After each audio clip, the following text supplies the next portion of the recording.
Oh my god, you want to be trans? Yes, I do. That takes such mental fortitude and force of will to want to be a woman. Actually, I don't want to be a woman. I want to be a 1971 fire engine orange Pinto with white walled tires. Autobots, transform and roll out!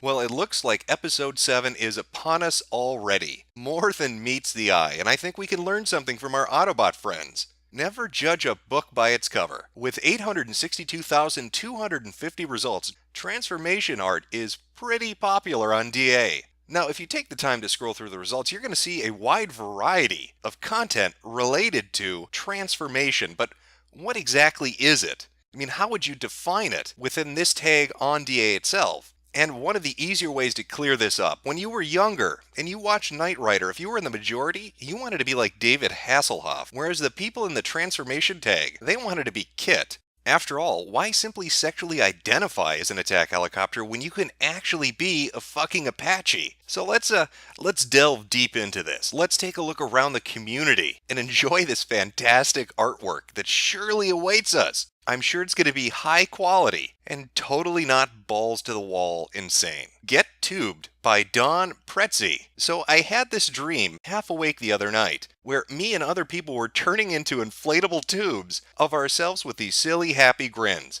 And then we were launched through the air. It would bounce around. I thought I would quickly draw this. Anyone wanting to become a silly, huge, inflatable tube should apply within. A career in crowd surfing and being bounced on at venues is very important. That face says it all, doesn't it? That is some quality shit. I want to apply. This is how I want to live my life, as an inflatable flailing tube man. Calm, cold spiked, X tofu bread X. I didn't think prolonged game time of Moon would really have an effect on me. This was actually randomized. I like the results. It's like Digimon hell. Look at the suffering on his fucking face. That looks like it's agonizing. There's nothing pleasant about this. Look at that fucking look. He wants to be shot. It's like putting down a lame horse. Kill me. Oh, Jesus Christ, just put the fucking bullet in my head. Oh, it hurts so much. Inflatomorphs, The Unique by JonesyCat79. You know, I've long thought to myself, the one piece of literature and art that I've always wanted to see were people transforming into inflatable pool toys. And my prayers have been answered. Just looking at this art is a dream come true. And oh my god, yes, there are included stories. If you want to know the story of this fictional universe, JonesyCat79 has got you covered. Light as a feather, Kelly felt her insides vanish as they were replaced with air, stretching her skin as far as it could hold, and her hands have already melded into fins. On her belly, now she could feel the fin sprouting on her jet black back. Well, here I go, she thought. How was this going to save their world? Two girls saw the Orca toy and picked up Kelly's rubbery form. Would they take her to the supposedly hidden base under the lake? Well, she was about to find out. Please, for the love of God, Jonesy, you have to complete this masterpiece of fiction. I need to know.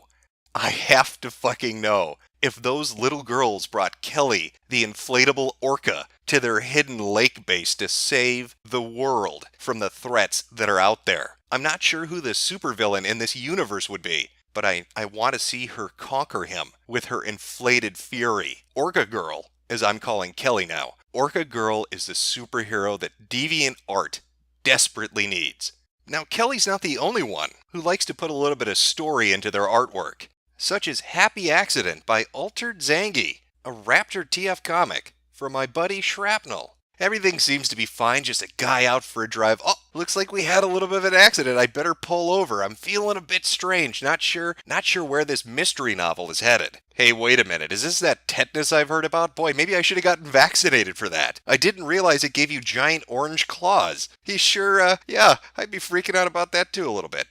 Well, holy shit. I've crapped myself in fear. My hands have turned into giant raptor claws and I've defecated in my pants.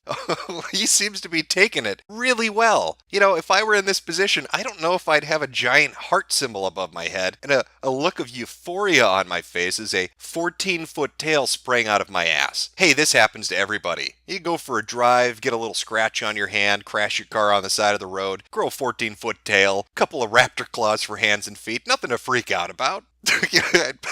I'd better go back to the apartment and show my buddy. Maybe he can help me. Oh, he just wants to pet me. And then everyone else. Yeah, true story. True story. That's how the first Digimon came about. It's just a dude got some tetanus on the side of the road and they wrote a whole fucking children's show about it. And I know what you're thinking and you're all in luck because Altered Zangie has over 240 uploads. And what's that? Even better. Stopped uploading for a while for no reason. Sorry about that. I'm back at it now. Only 135 more pages to go.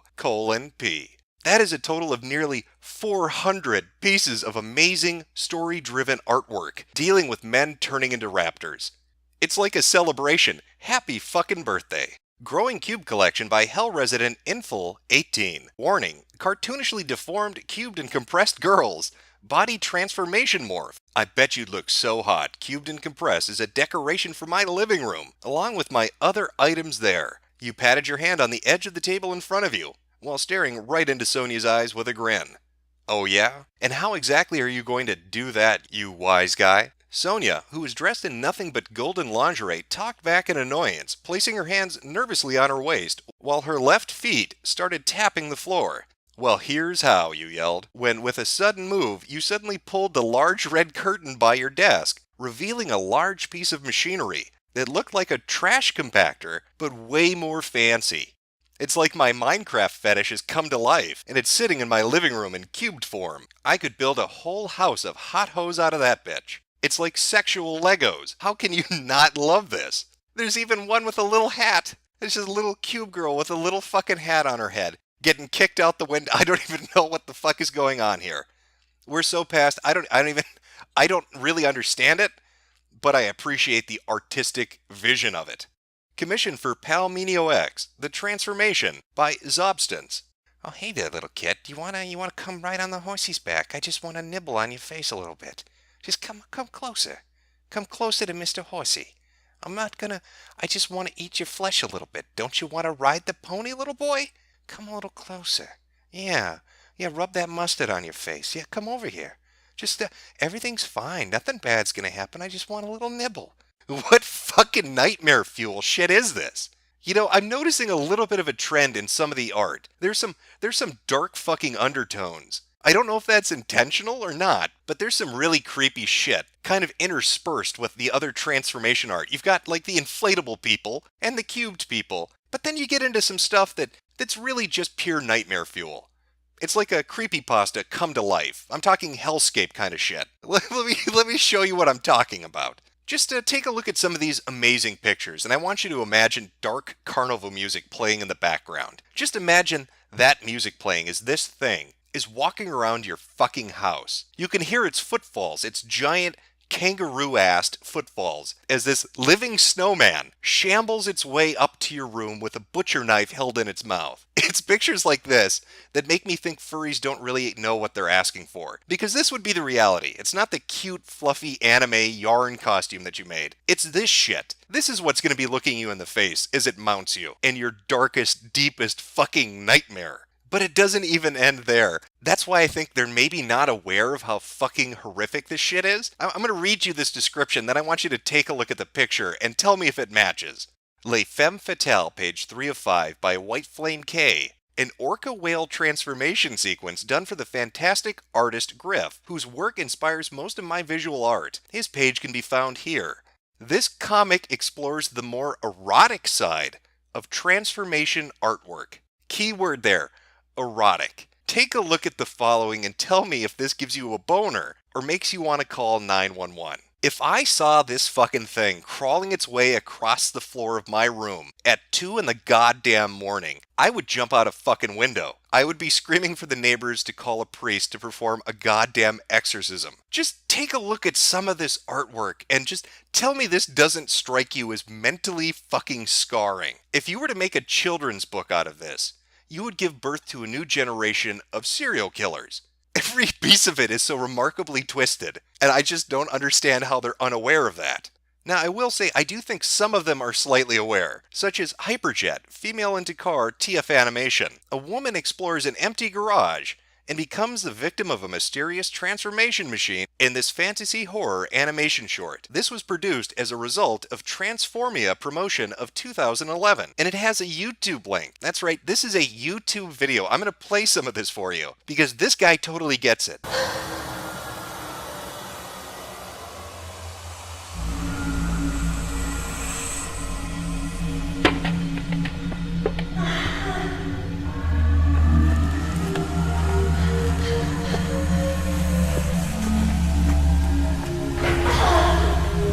Okay, perhaps I was a little too quick on the draw on that one.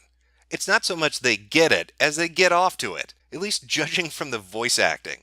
Sounds a bit like an early Newgrounds porno to me, just saying. But I don't want to leave you this evening with nightmares. Instead, I would prefer to get your noggin jogging by introducing you to a unsolved situation. I'm talking about the mystery of the missing MaxiPad. It turns out a particular individual has vanished. All of their social media accounts are shut down. Their YouTube account, their Twitter account, their Facebook account, even their Deviant art account, all mysteriously have vanished from the internet. Even articles talking about this individual have been pulled down by the authors that wrote them. I'm talking about Pad Gardner. So was there like an actual moment in your, say, childhood or adolescence where you realized you wanted to become a menstrual pad?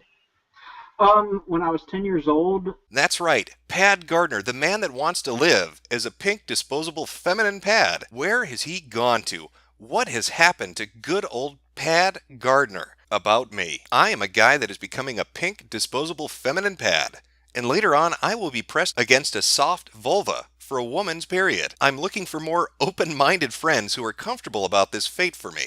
I have wanted to become a pad since I was 10 years old. My 2013 New Year's resolutions. Number 1, to get my legal first name changed to Pad. Number 2, to start preparing for life as a feminine pad. Number 3, to travel around the United States before becoming a pad. Number 4, to set a world record for having the largest pad collection. Number 5, to become a pink disposable feminine pad. And how was Pad's pad collection coming along before he disappeared?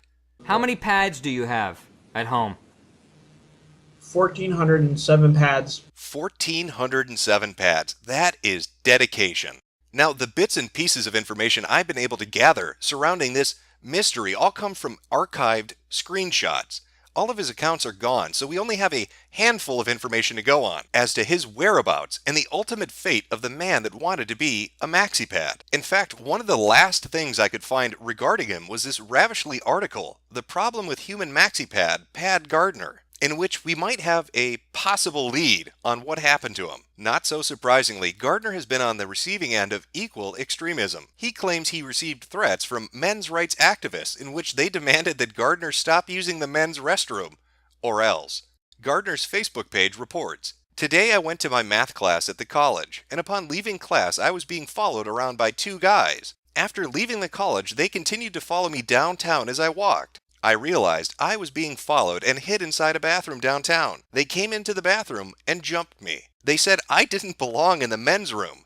They hit me in the stomach and ran. I received an email a few hours ago from a men's rights activist telling me to stay out of the men's bathroom and to expect more violence if I continue to be referred to as a male. Well, you know what, you assholes can have your stupid gender. You know what? I'm a pad, and I'm damn proud not to be a part of your violent gender."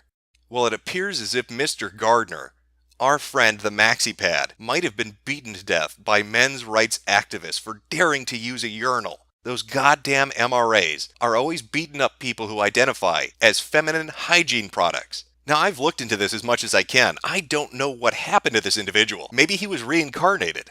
Buddhists believe that they're reincarnated until, they relieve their suffering and become more enlightened. Well, I believe being reincarnated constantly as a regular pad. Or perhaps he's dead in a gutter. Ultimately, though, the truth of his fate is in your hands. Can you track down Mr. Gardner? Can you find out what happened to the living MaxiPad? Can you solve this mystery? Do you consider Yeah. yourself a pad right now? On the inside, yes.